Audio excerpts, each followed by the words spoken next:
what's happening? It's Chris from Redbeard Videos back with you for another edition of The Fives. And for this video, we're going to be revisiting 90s metal. See, I believe that 90s metal is hands down the most underrated, overlooked, maligned decade of metal ever. For some reason, metal fans just absolutely like to trash the decade across the board. You'll get some fans, like myself, who really love a lot of this decade, and I believe the 90s stands as one of the most creative and most innovative decades in all of metal history.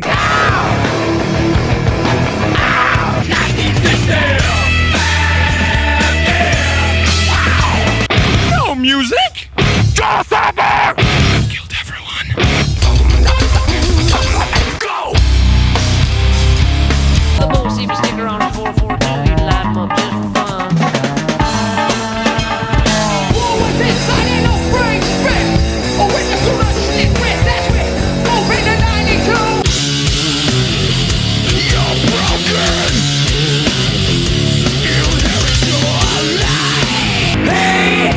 Wait! I'm gonna ruin no brain! Watch the spell falling gives no meaning to it all. Not today, not yet tomorrow, then some other day. Elvis is dead.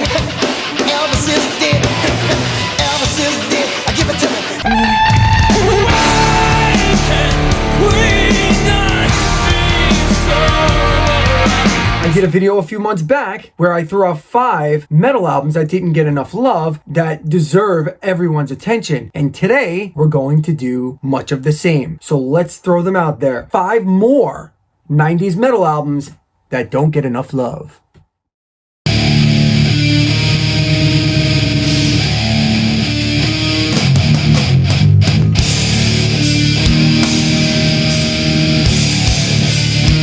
One word describes this album: heavy. That doesn't justify change. Running criminal but those for they dread.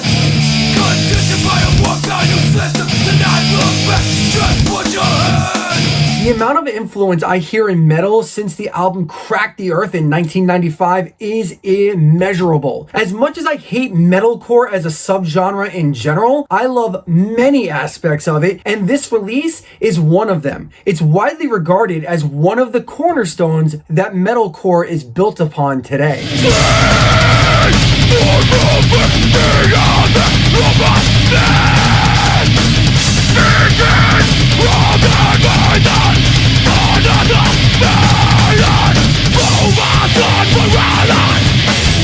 Now, vastly different from the metalcore bands you'll hear today, you'll find very little melody on this album, as Carl Buchner, otherwise known as Carl Crisis, delivers a very serious lyrical message in a vocal style one might call aggressive.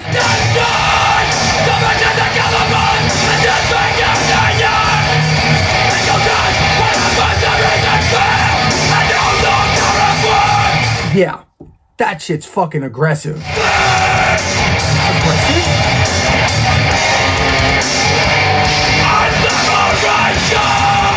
Aggressive?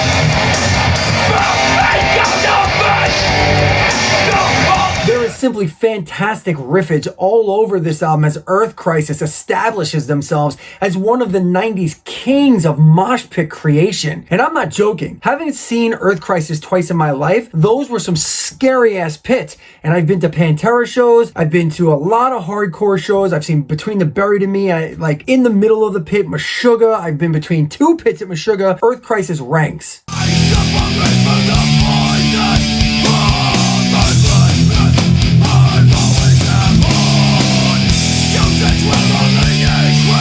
That's all I'm gonna say. Lyrically, Earth Crisis can certainly take credit for being the torchbearers of the vegan straight edge movement that took hold in the metalcore scene back in the 90s, and being a guy that never did drugs or drank, especially back then, this was a very appealing aspect of this album. It was getting a lot bigger.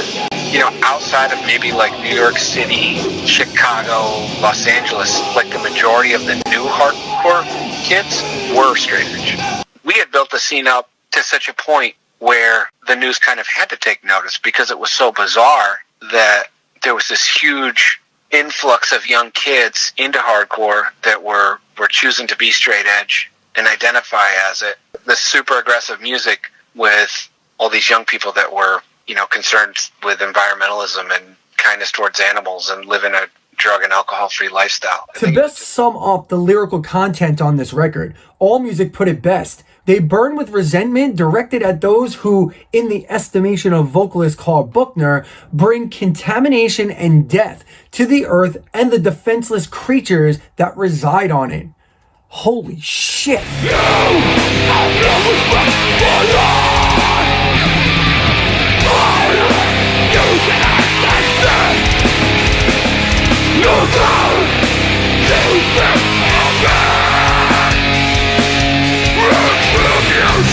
Better than just writing songs about it, lead vocalist Carl Buchner, Carl Crisis as I like to call him, led the life as well. By the time the big tour for Destroy the Machines came in 1995, he was sheltering 12 rescue animals on his own property in upstate New York. I know it seems odd to say an album that's credited with being the cornerstone of possibly the most popular form of metal today, and a band that's highly lauded by prog metal giants between the Buried in Me and rock acts like AFI and Fall Out Boy as needing more love, but a lot like the Life of Agony album on the first video, River Runs Red, somehow when I start talking about great metal albums of the 90s, this album never comes up. I have to be the one to bring it up every single time. And even when I do bring it up, I'm immediately dismissed and slapped down, and it's called simply hardcore music.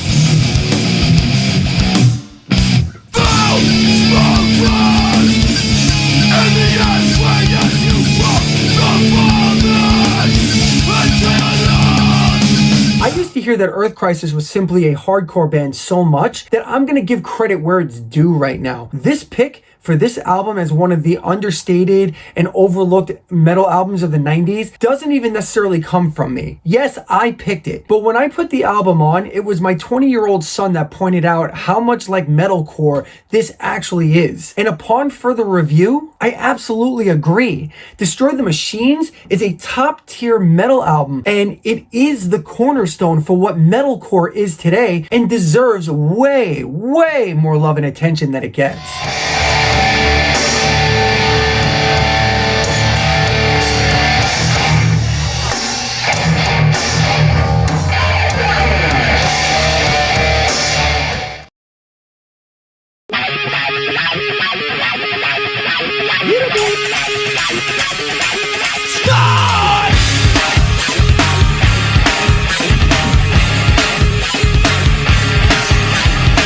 An album that clearly suffers from a few misgivings. First is the nu metal tag that they were saddled with upon the release of the album in 1997. Every time I listen to it, I simply just don't get it. I don't understand where that label comes from. Down for that metal sound. We're coming to your town. Breaking the rest of what's got to do it. Damn you, slow down. This can't be. So I did some research. The second is also part of the first, and that is the most obvious one, the time in which it came out. The popular metal of the world in the mid to late 90s was the Korn, Seven Dust, and the Limp Bizkits of the world. And sure, there is the occasional moment here and there on this album where you'll hear some Seven Dust within Snot's album. They took your soul down right. You didn't even fight. Well, it's your motherfucking wake up call, and there's ain't no way around it. Got you asleep with a gift. We down in it. But to me, it's more about music being music and not a major stylistic thing.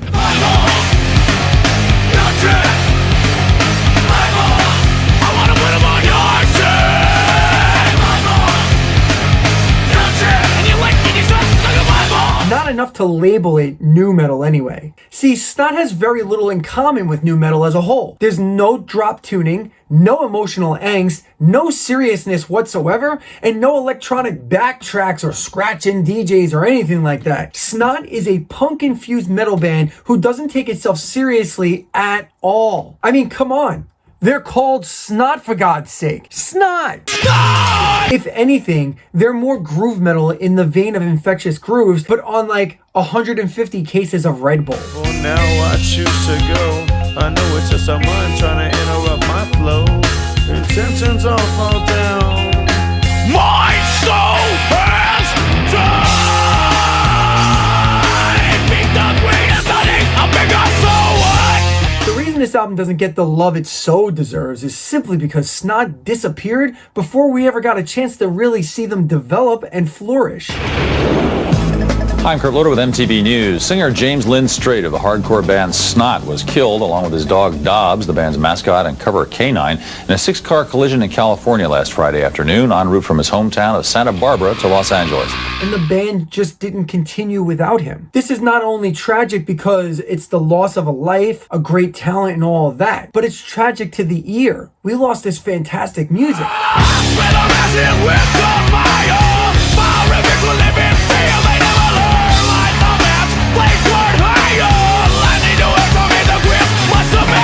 The sheer ability exhibited on this record, from catchy metal punk hooks to playful musical interludes and Lynn Strait's brutal vocal style, this band had so much potential and was building to such a huge following.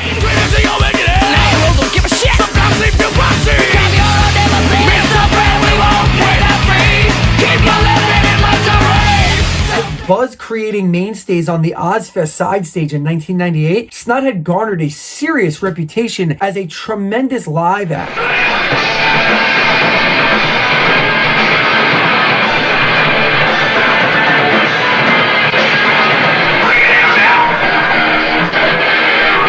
Couple that with this great release, and they could have been something huge. More metal fans need to check out this album. Get some for sure. Baby girl, step on the vertical. Yeah, step up.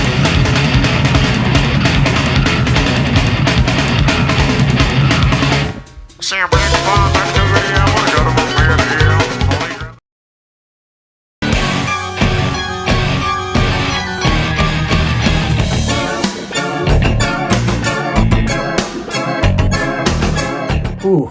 Well, the LA Times said that Mr. Bungle performs oddball music that one critic called Bugs Bunny style jazz music.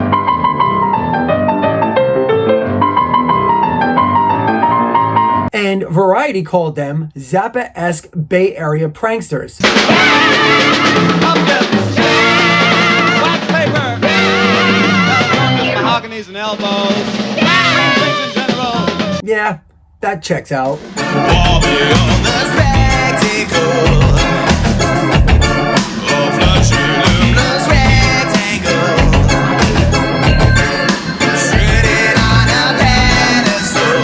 Coming off the mainstream success of Faith No More's Real Thing album, Mike Patton's side project, Mr. Bungle, definitely had some buzz upon its arrival. However, when you listen to it, it's nothing like Faith No More at all. Hey.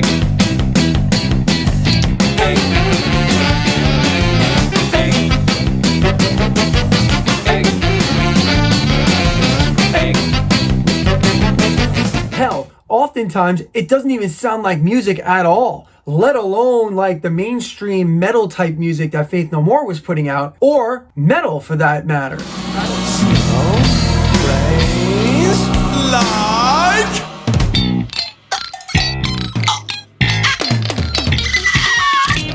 I was reluctant to put this album on this list due to the fact that oftentimes it slides out of metal and goes into more of an avant-garde storytelling thing.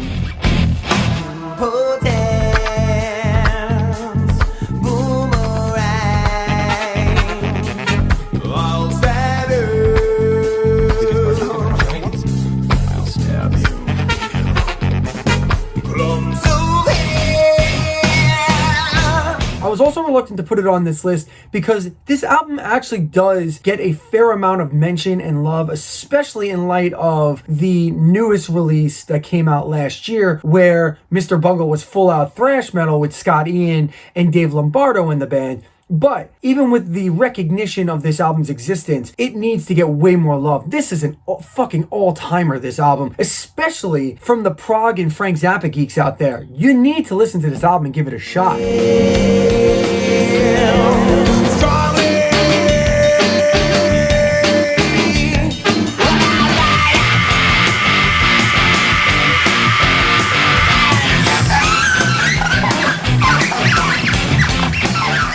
that the Zappa-esque label is thrown around just about everywhere. If anything is mildly different to the ear or different from normal metal or rock. I've been guilty of this myself once or twice. I've been guilty of this myself once or twice. Steven Wilson, Devin Townsend, they've both been anointed the next coming several times now. But if we're all being honest with ourselves, the next coming has already happened. And his name is Mike Patton. And it all started with this very album back in 1991.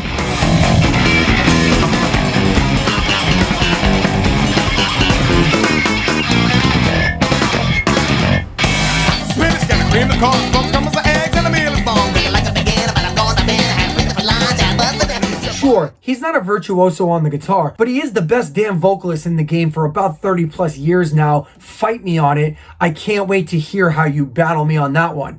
His creativity and his ability to make straight noise palatable is uncanny. I've never seen anybody be able to do it with the exception of one aforementioned Frank Zappa. Oh, one night comes out of a chicken. Oh, one chick comes out of a egg.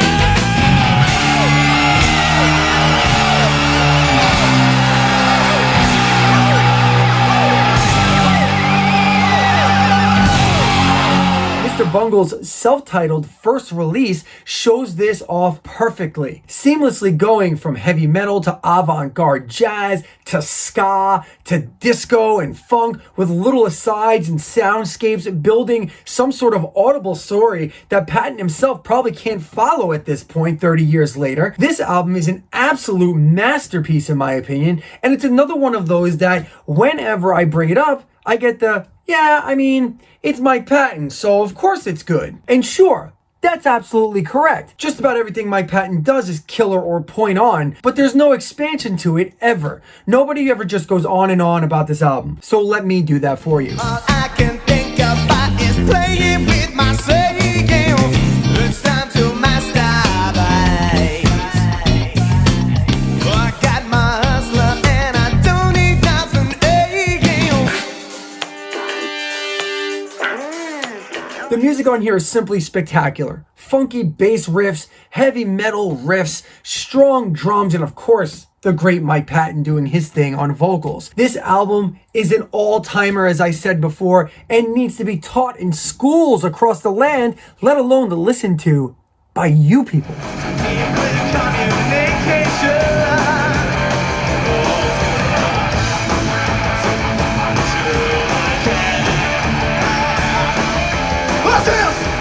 You are listening.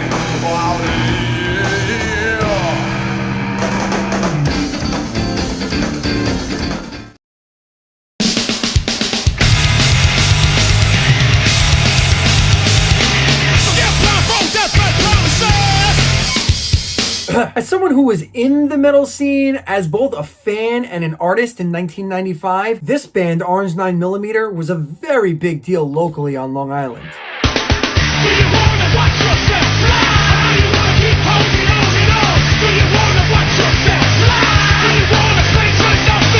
So I have a deep personal love for this album, having seen them perform most of these songs live as they were coming up.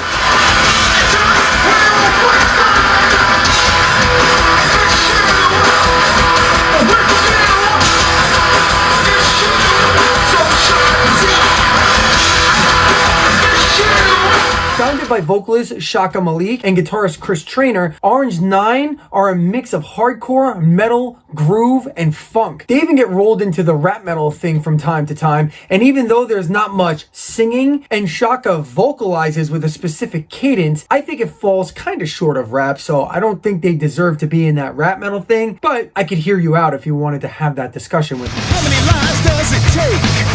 Squeezing off the mind so shut that nothing gets in undivided. If there is fuel for all desire, colors drawn to isolate and not signify change an idea while people piss on love's grave and blame a God for their way. With that being said, Orange 9mm had some early success with this release, landing on tour supporting Helmet, Korn, Deftones, very big acts at the time, huge bands at the time. Driver Not Included was also critically praised, with AllMusic stating that the album deserves a very special place among the list of important 90s aggro punk hardcore releases. We can't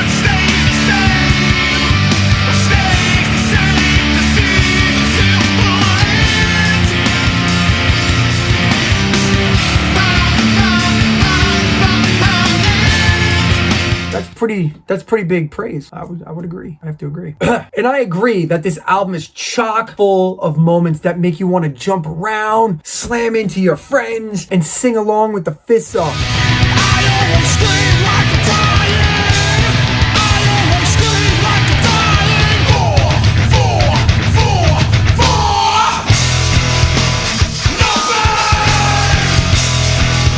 Got a ton of groove, awesome guitar work, and the drums on this album just absolutely fucking kill in my opinion. Very tight, great sounding drums as well.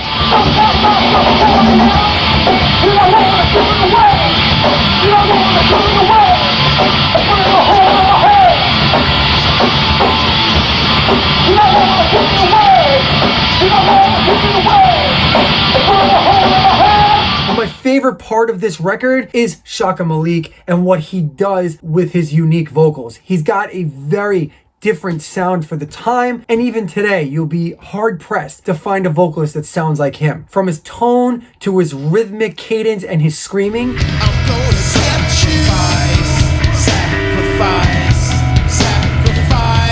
I said, what's there? Tell me, I say I had some trust in you. There was a top, but I say now that it's torn down. He's like a preacher at the rowdiest church you've ever gone to. This is a tremendous 90s metal record, not just an overlooked one that definitely should be at the top of everyone's list. I don't know how people don't listen to this shit. I don't know.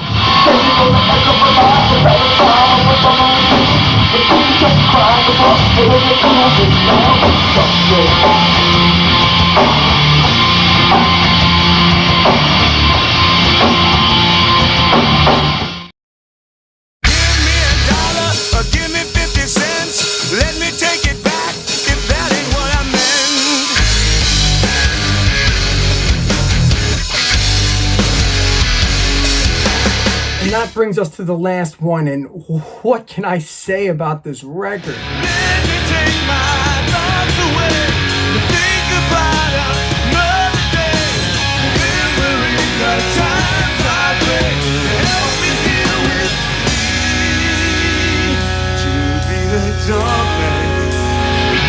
First off, after 4 relatively thin sounding albums from a production standpoint, great songs. Please don't misunderstand that. Every single one of those albums are top-notch, tremendous albums. They're just very thin sounding from a production standpoint. Visions inside his head look like mine.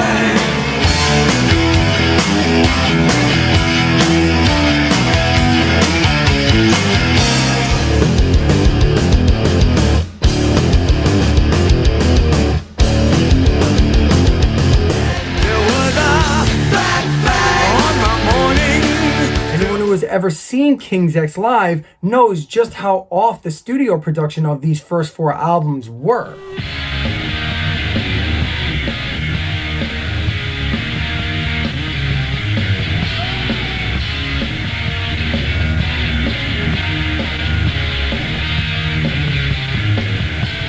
Secondly, not only was Dogman a dramatic sonic shift for the band to a way heavier sound, but lyrically, King's X had gone very much into a darker, more brooding territory. There are flies and blue skies and the just and the unjust all side by side. They trended this way on the prior album, but this album took it to a much darker level. I just don't care like I used to. I don't care about you. According to bassist singer Doug Pinnick, upon the release of Dogman, he said, "For me personally, the Dogman record is what King's X really sounds like." I couldn't agree more with this statement, with the exception of the fact that Ty Tabor, guitarist and vocalist in his own right, He has no lead vocals on this entire album, which I found very strange and has never happened before or since. I don't know if it was a conscious decision because Doug Pinnick tends to have the heavier voice for songs, or if that's just the way the songs shook out for this particular album. But maybe I'll get to interview them someday and I'll get to ask them that question. Who knows? We'll see. Business as usual, just what's on your mind.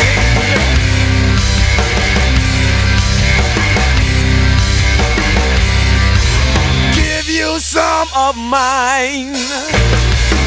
But as far as Dogman goes, as a release in 1994, every single song on this record is a goddamn classic. From the opening salvos of the title track, Dogman, to the last track, which is the unparalleled cover of the Jimi Hendrix classic Manic Depression. With a kiss, manic depression, the frustrated mess, yeah. Frustrated, frustrated, frustrated, yeah, yeah, yeah. The album is all killer, no filler, not even that delicious apple pie filler that you get, you know, the Drake's Cakes apple pie. None of that shit right there. No filler on this one. Don't believe anything, I'm your everything. They will all try to fool you, and don't ever think you see another thing. If I'm being totally honest with you, King's X put out 5 albums throughout the course of the 90s, and I could have picked any one of them to put on this list, and I would have raved about it, and then you would go and check it out because they're all just that good. And I just might in the future if I do another one of these or several of these, but there isn't a single one like this one. It'll just show you how fully underrated and underappreciated this band is. This album is just that damn good. They should make a section in the Rock and Roll Hall of Fame just for King's X, for bands that do not get the love that they deserve throughout their entire career, because the caliber of this music belongs with the upper echelon bands in the history of rock and metal. All of it is classic. That tells you how good this record is, because this is the creme de la creme of this band's illustrious career, or which should have been a more illustrious career.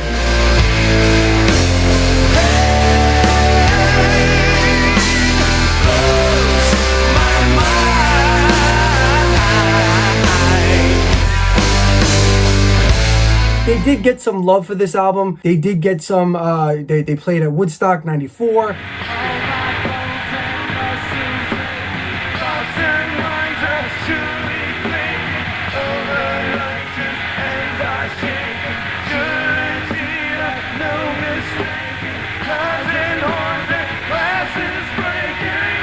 They were on MTV a bunch with the song Dogman, and I think the video for the song Cigarettes, which is just one of the best songs ever. And the guitar work on this album, and especially that song Cigarettes, is incredible by Ty Tabor. The guy's a guitar hero, and maybe if I do unsung guitar hero video someday, Ty Tabor will definitely make that list.